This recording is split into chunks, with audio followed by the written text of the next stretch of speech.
Yun mga kabarbers, magandang umaga sa inyong lahat dyan. Nakikita nyo may gugupitan natin yan mga kabarbers. Makapal yung buhok, syempre yung gilid lang, yung tuktok kasi mga kabarbers wala na.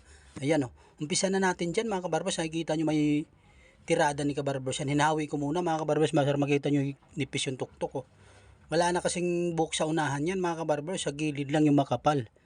Ganun pala mga kabarbers kapag tumatanda tayo. Yun o, nakikita nyo naman yan mga kabarbers kung paano natin gupitan. Unang arangkada mga kabarbers, diretso na yung gilid niyan kasi gusto ko mangyari mga kabarbers, nipisan natin para mahabol ko yung tuktok. Nakikita nyo man yan mga kabarbers, di ba? Siyempre mga kabarbers, gamit natin dyan yung master razor ko mga kabarbers. Dalawa yung master razor natin dyan. Nakikita nyo man kung gaano natin ka-quality gupitan to si kuya, di ba?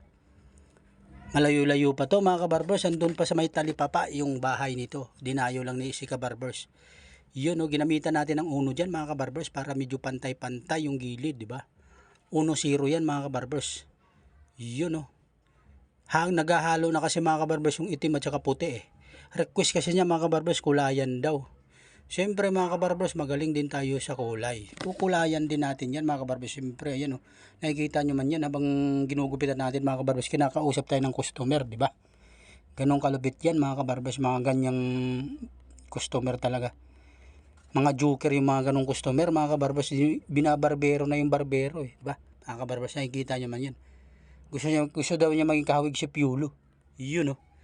Yun, siyempre mga kabarbers, matik yan. Request is my command. Diba mga kabarbers, nakikita nyo naman yan. Nakikipag-usap yung customer natin mga kabarbers. Ganong kalupit yan. Yun oh. Siyempre mga kabarbers, kinisilip-silip natin yan kung saan tayo yung hindi pantay o pantay. Sinisilip ni kabarbers ng maayos yan, baka magkamali tayo mga kabarbers, wala na, di na mababalik. Yun o, nakikita nyo naman yan. Siyempre nagre-request siya mga kabarbers, kaya kinakausap ako, papakulay daw siya, kukulayan natin. Yan o mga kabarbers, binabawasan natin yung kilay kasi sumasabay pala yan mga kabarbers kapag nagkakaedad ka na. Hindi lang buhok kumahaba, pati kilay din pala. Ayan o, nakikita nyo man yan mga kabarbers. Binabawasan ko na ituktok mga kabarbers, hinahabulan natin ng maayos mga kabarbers para makita nyo yung finished product nito, di ba?